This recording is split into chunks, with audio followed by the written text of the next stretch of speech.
lateral aspect, yeah? Just note any landmarks that you know, like the iliac crest. You'll see big bands of tendons and connective tissue, particularly that one there on your lateral thigh. That's a good landmark because one of our muscles is attached to that connective tissue there. Yeah, and just note that, you know, you've got tendons coming down, and there's quite a few of our thigh tendons come down and connect onto the patella tendon here. So, yeah, good to, and you know, here's your tibial bone. That's going to be another landmark we're going to look at. So just first of all, orientate yourselves when you, oh, and one other good landmark to know in this area is your inguinal ligament, which runs from your pubis up to the ASIS, remember, the anterior superior iliac spine, and we looked at that as a ligament. So that's not a muscle, but it's a landmark that we might look at with regard to some of our muscles.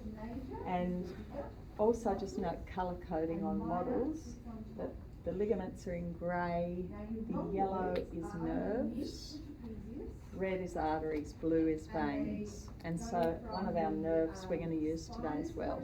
So if you're aware of that on all the models, that colour coding, that's good to know too. Alrighty, so we just start with your hip flexors, and so they're the, I think they're listed as the anterior hip. Yep, so start with the anterior hip muscles. And you can see in, I'll place one model that way so you can see, and one model this way. And I'll use my pointer. I'll point out to this side first. This deep muscle inside the iliac bone of the hip. And I'll show you guys this deep muscle here inside the iliac bone. What muscle do you think that is if it's sitting inside the iliac crest or bone? Iliacus. Yep, same name as the bone. Remember, your iliac bone is the big hip bone, and sitting inside that is this iliacus muscle, yeah? That iliacus muscle. Sitting next to the iliacus is this other big muscle there that runs down from your, you can sort of see, how can you see that? You can't see here, there's the body of your lumbar vertebra. That's the body of your lumbar vertebra there. So that other big muscle there inside the hip is coming from those lumbar vertebra and running down to the femur, and that's called psoas.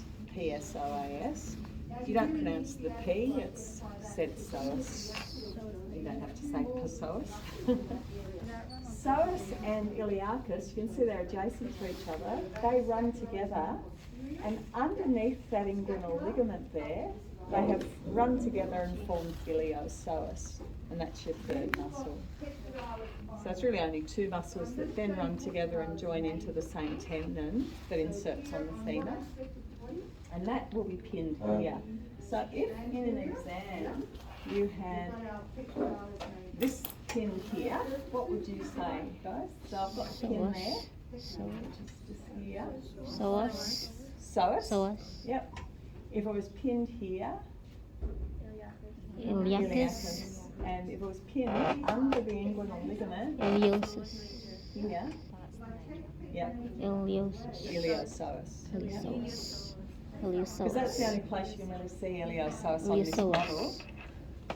I always know it as being deeper at the attachment side on the femur, but that's it there anyway, and you can't quite see the attachment. You can't quite see the insertion on this model, but that's iliopsoas, yeah. Sorry that it's hard for you to all see clearly, so it's just here. Iliosoas.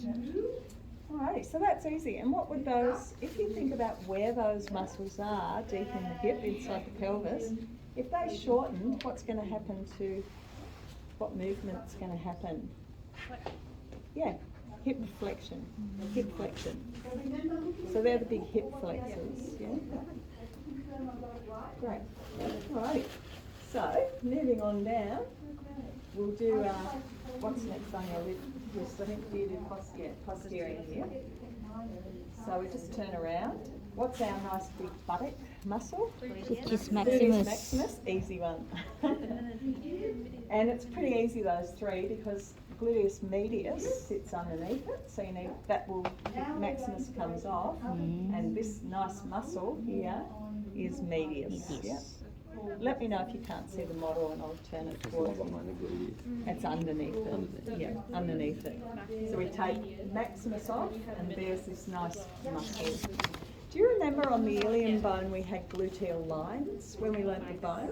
We didn't really learn them very well, but they were gluteal lines. That's because these gluteus muscles attach or originate at the ilium, and that's on your origin list for gluteus max.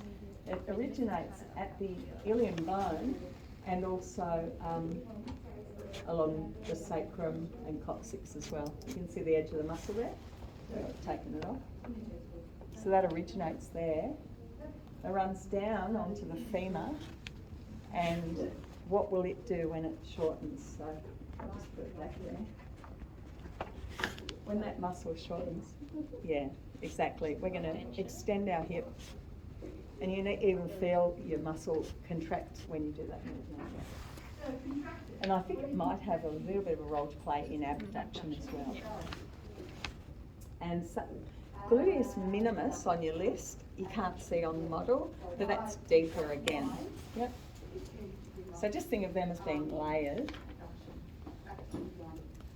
And I think that's it for the posterior hip. Oh no, we've got a couple more. Okay, so tensor fasciolate. I don't know that it really belongs in that category, but anyway, we'll look at that next. Actually, we won't. We'll look at piriformis next, because piriformis, when we take our buttocks off, glute max off, the landmark to look for there, what's the thing that strikes you? Just looking there, what's the thing that strikes you the most? Sciatic nerve. The Sciatic nerve, yeah. You can see that yellow sciatic nerve. You know, it's just like a flag, isn't it? So have a look for that nerve first. And this little triangular muscle that sits right on top of the nerve is piriformis. And good to remember it, because piriformis, when it spasms, so it's this little muscle here. When piriformis spasms, it will irritate and trap sometimes the sciatic nerve, and it's a cause of sciatica. So it's good if you think of it in those terms a little bit, might help you remember. And it's a triangular sort of shape, long triangle, sits on top of the nerve. Genetically, quite a lot of people have the nerve coming through the muscle rather than under it, and that particularly makes them susceptible to irritation of getting sciatica. Because when the muscle spasms a bit, it really irritates the sciatic nerve. Yeah. So piriformis, easy to remember if you think about that whole story about sciatica. So it helps. And then tensor fasciolata, if you go to your lateral thigh and you look at that nice big band of connective tissue running down here, what's that called? Does anyone know the name of that band? Or tract, it's called. Has anyone come across it? It's iliotibial tract or iliotibial band. You don't have to learn it, it's not on your list. But it's important because there is a muscle that's attached to it, and that is the muscle that tenses the fascia, which is the band, is fascia. Fascia is connective tissue. The muscle that tenses the fascia is tensor fasciolata. So that's the one attached to it. You'll see there's only one muscle you can see on that lateral aspect that's attached to this. And that's it. So, you know, if you think of it like that, it just helps you remember it, doesn't it? If you think of the name, it will help you think, oh yeah, that's right. And what will happen when that muscle tenses? If that little tensor fasciolata muscle shortens and it's attached to this big band, if that shortens, what's going to happen to your leg? Yeah, it will abduct. It will help to abduct. Yeah, won't it? Because when it shortens, so it's here, it's going to do that to some degree. It's a short little muscle. Okay. So that's that here. Then if we go to, I think your anterior thighs next, isn't it, or is it posterior? So anterior or posterior? Anterior, yeah. Okay, so with the anterior thigh, we might do that. My favourite muscle first, because that's this little guy, which sits certain. here. Certain. Can you guys see? Sartorius. This one that Sartorius. originates up here on the ASIS, the anterior superior iliac crest, and runs across the front of the thigh and inserts down there on the tibia. Right, so it's this muscle, it runs, crosses your thigh, like that. What will happen if that shortens first? We'll think about the action. So it runs across knee, two joints, hip and knee. Yeah, it sort of abducts your hip and flexes your knee at the same time, which allows you to sit cross-legged, and that gives it its name of sartorius. Because sartor means tailor, and tailors used to sit cross-legged to sew, to stitch clothing in the old days. So tailors always sat cross-legged, they'd stitch away, and the word for tailor is sartor, and so the muscle is called sartorius because it allows you to sit like a tailor, cross-legged. Yeah, allows your legs to cross. And you can also remember it because it does cross the front of the thigh, so think, oh yeah, it crosses the leg, it's sartorius, the tailor. Wait, what was the joint to? The IC was? I think it's the ASIS, the anterior superior iliac spine. You've got your origins and sheet here. That'll be there. That's posted for So you. if we have to name where it connects for the origin, Yeah. tibia be fine. That's the insertion. I mean, Yeah, yeah. But you would have No, to know the big no, it's actually, I think it's the proximal tibia. So on your sheet, it's medial aspect of proximal tibia. Yeah. So you need to say as much. Be very specific where on the tibia it inserts. If you can't remember and you just remember, you forget the medial aspect, but you put proximal tibia, you'll still get a quarter out of the half of the mark. So it's always worth, even if you've forgotten exactly where, always put what you do know of it. Hopefully you do know it. But always put down whatever it is that you recall. So that's sartorius. Then this big, so we've got a group of 4 muscles called the quadriceps, because there's 4 of them in the front of the thigh, and they're really easy because it's only 2 names sort of thing.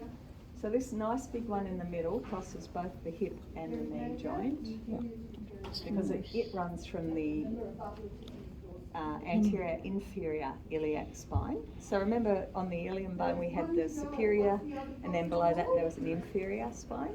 It runs from that the anterior inferior, to this patellar tendon here. See the big patellar tendon there? And all of them actually insert on that patellar tendon, but the rectus femoris muscle is this big central one. That's the only one of those quads that actually crosses the hip as well. Rectus femoris. And I think rectus means 4-sided, like rectangle, I think, or long and wide. Rectus. Yeah, so anyway, rectus femoris, but femoris comes from femur. Yeah, so it's a big muscle of the femur in the front of the femur. And if it crosses 2 joints, what action would it have at the hip? If it's running across the hip and you shorten it, it's going to flex the hip. And if it runs across the patella to the tibia, tibial tuberosity, what's it going to do to the lower leg? It's going to straighten it. Remember, you're shortening. Extension. So you're pulling it up. So it's Extension. extending. It extends the lower leg and it flexes the hip. When you relax, so it's in flexion without flexing, right? Hold on, when you So if it lifts the hip, yeah, that's sitting in flexion. yeah, that's right. But when It's you not doing anything to do it. it's involved. So Like a if secondary. that's right. So you're flexing your hip mainly with your iliopsoas, but it's involved in that. It's also contracted there. But when you want to pull your leg up to extend the knee, it is also involved. Like you can feel the muscles work there to do that too. Yeah. That's Yeah, so it has opposite actions at the hip and knee. I mean, because flexion at the hip is in the anterior plane too, or the anterior, the front of the body, and extension of the knees in the anterior plane. So that's the two actions there. And then the other three muscles that you know, it's easy on you because it's only one name, and that's the vast muscle of the front of the thigh, vastus, big muscle, and it's got there's three muscles that compose it. Vastus, what would that be called on the big toe side? Medial. Medialis. And on the lateral side? Vastus lateralis. Lateralis. And between lateralis and medialis? Intermedius. Ah. So they're the three vastus muscles. And intermedius you can't see. Actually, I'll take it off this one because they fall apart once you start pulling. Intermedius is underneath rectus femoris. Ah. Yeah. And it's not very obvious there, but it's sort of this muscle running down into the big tendon there. If it was pinned, it would be pinned. This would be off, and it will be pinned like that. You'll know that's intermedius. Yeah.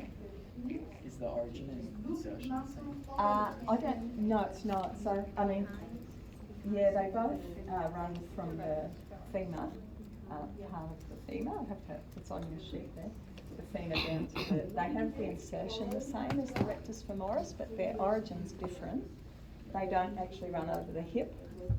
The vastus run from the femur itself, so they're only acting on the knee, not the hip joint, because they don't run over it like the rectus femoris does. Yeah. So that's only one of the four quadriceps is the rectus femoris that runs over the hip. The other three start from the femur down. And what part of the femur should be there? They run from the medial shaft of the femur and the greater trochanter. That one runs from the greater trochanter. So yeah, so that's pretty easy, isn't it? That's pretty straightforward. And then think about those vastus muscles. If they contract and shorten, what are they going to do to your knee? Remember, they're not running over the hip, it's only your knee. Yeah, they're going to do the same as rectus femoris, they're going to extend your knee. Because when they shorten, they're going to pull it up. That's why. If you think about shortening, it's going to pull it back towards you, which is extension. Yeah. Okay, so that's your anterior thigh. We'll go to the posterior compartment.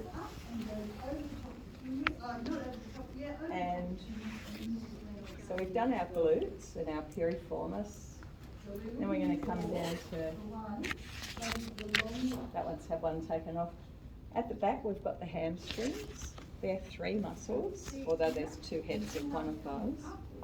And if you think about, so this one here is biceps femoris. And that has two heads, a long head and a short head. That's the long head of biceps femoris. And the short head's underneath it, which is this one. Yep. So that's short head underneath the long head, if you take that off. A good way to remember it is femoris is femur, again, like rectus femoris on the front. We've got biceps femoris on the back. They both run along the femur. And biceps, I always remember the arm muscle, the biceps. Think of it as big flexor of the arm. Well, you've got the big flexor of the knee, like the elbow flexor, the biceps here, but you've got the knee flexor is biceps femoris, the femur biceps on your hamstrings. It's this one. And that's long head and then short head underneath. So once I identify the long head, then next to biceps femoris, so this runs down onto your lateral side, which is your fibular head.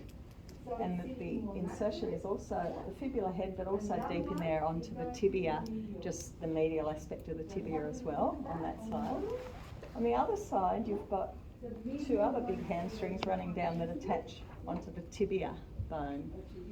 So that's, so you're getting the whole, you can see these attachment points on both sides of the knee there. So the group that attaches on that more lateral side is two muscles called semitendinosus and semimembranosus.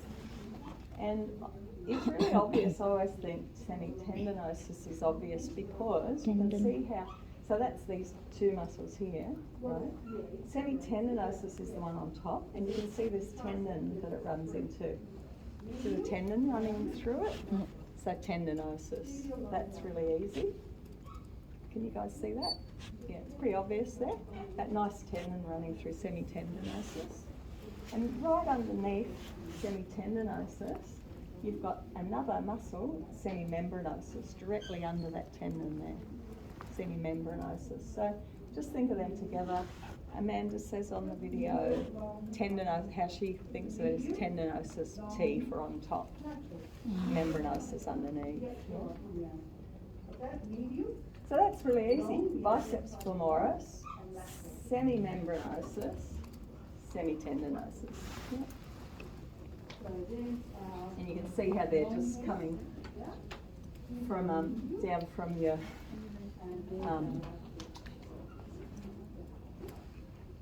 they're coming from the ischial tuberosity as well. I think, hold on, I better check. Maybe you don't need to know that anyway. Okay, good. I don't think. No, only the biceps femoris, long head and short head. I don't think you need to know the that's good. Yeah, biceps femoris comes down from the ischial tuberosity, but they're all, you can see they're all attaching there, originating there, but you don't need to know that. They're not on your list, so that's good. But anyway, but just for your knowledge and to understand it, you can see they're both starting from the ischial tuberosity, which is your big sitting bone, the bottom of the ischium that we learnt. They're running from there down to either side of the knee, and the attachments that we mentioned before, the insertions, so the tibia and the fibular head. So they're going to really act on the knee. So the ones that you don't. And what will they do to you? Sorry? So I was going to say the ones that you don't need to know the origin and insertion is. Only the ones on your list. Yeah. To be able to identify it still. Yes. Yeah, you need to identify every muscle on the list, but you only need the origins and insertions of the asterisked one, Yeah, asterisk which are one. given in the table. Yeah. Thank you. And what's going to happen when they shorten? When they shorten, what's it going to pull? Yeah. Everyone know that? It's going to, if those muscles shorten, it's going to pull your Biceps. knee into flexion. Yeah. It's going to pull your heel to your bum, isn't it? That's knee flexion. Are they all Yeah, so that was semitendinosus, and then you see that tendon of it, and then straight under it and next to it, and attached sort of thing is So semimembranosus. the one right next to it. Yeah, right next to it. There's The no top. gap between them. Yeah. You'll see that when you look at the models. Yeah, one's on one side of that tendon, that's tendinosus on top.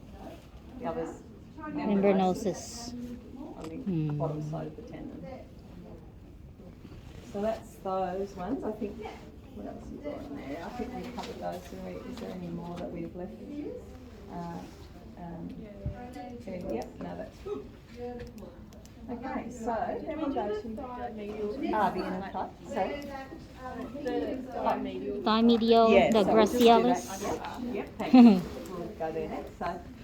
So the medial aspect of the thigh is really easy. There's only two. Gracilis, this big one in the middle. Gracilis, can you guys see that? Yeah. Gracilis there. And then just behind gracilis there's magnum, adductor magnum. Adductor Big magnus. adductor. And they're the only two you need to know. Yeah. And their names tell you their action too. Adductor magnus, adductor. They adduct, they bring the leg back to midline. Yeah, that's gracilis and adductor magnus. What was that? Just, I think, if you think of it like a, I mean, it probably doesn't help because ballerinas have so many movements, but I think of a graceful gracilis ballerina, you know, doing different leg pirouettes and things, but it doesn't really tell you about the movements. I don't know how helpful it is. But graceful gracilis, I don't know. You can think about some ballet moves or something. Might help. Will. But you can make up your own little stories about someone. It helps a lot, actually. You can think of words that connect. Okay, so that's that one. Then anterior leg, which is the lower leg. Anterior leg, you've got, we could say posterior, but anyway. See your big tibial bone there? See that big tibia? I'll turn it around. See that tibia? You can see it there, that's your shin bone, tibia bone. Look for that tibia bone on the model, because right next to your tibia is anterior tibialis. So just think it's in front of the tibia. Anterior is front, tibia the bone, tibialis the muscle. Anterior tibialis muscle. Is there a reason for the endings they put on that, like alis, or do they have meaning? I'm not sure why in Latin. Maybe there is. I don't know. I think it's just grammar. Grammar, but I don't know what sort of what it means really. Then next to anterior tibialis, you've got this muscle, and if you look down, you'll see it will give you a hint about its name. You follow that muscle down in the anterior leg, and you'll see that it's joined to all these tendons. Where do the tendons run to there? Where are they running? Yeah, they are running to the phalanges, which are the digits. So, when that shortens, like a puppet on a string, what's going to happen to the digits?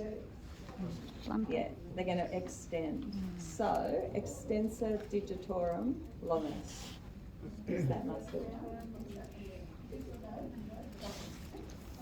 So that, if you can just look at that and go, oh, that's extensor digitorum longus, because look, it ends in all the toes, all the digits, and when it shortens, it's going to extend them. So that's that one right next to anterior tibialis. And then this one, what's that one? What's the last one on your list? The leg No, not the gastrocnemius. Soleus? Oh, no, you don't. Only two, ma'am. Oh, no, sorry, yeah, that was it. The lateral compartment. That's fibularis. So that just runs down next to fibula bone. So remember, you're on the lateral side of the foot because it's the little toe side. Remember, the fibula bone is the lateral side, and the muscle that runs along it is fibularis. Fibularis longus. Fibularis longus. Fibularis longus, yeah. Used to be called peroneus. That was how I learned that. But anyway, fibularis longus. So there you go. You've got two bones of the foot. The tibia is tibialis anterior, and there's the fibula, fibularis longus. That's two names already just by knowing the bones. And then if you just remember that those extend the toes, you've got the third name of those muscles there. Then we'll just turn that around, and we've got our posterior muscles. And your calf muscles called what? Gastrocnemius. Gastrocnemius, yes. And there's two heads to it. There's a medial on the medial side, the big toe side, and there's a lateral on the lateral side, which is your little toe side. Medial head of the gastrocnemius, lateral head of the gastrocnemius. That's easy. Because they run from your femur down to your calcaneus, what effect will that have on the foot? What's going to do to the foot if that shortens? Down? Yeah. plantar. No. Yeah, that's right. Plantar flexion, pointing. It's going to point because that muscle will shorten. It's going to lift your heel up. That's going to pull the heel up. Then you'll be pointing your toes, which is called plantar flexion.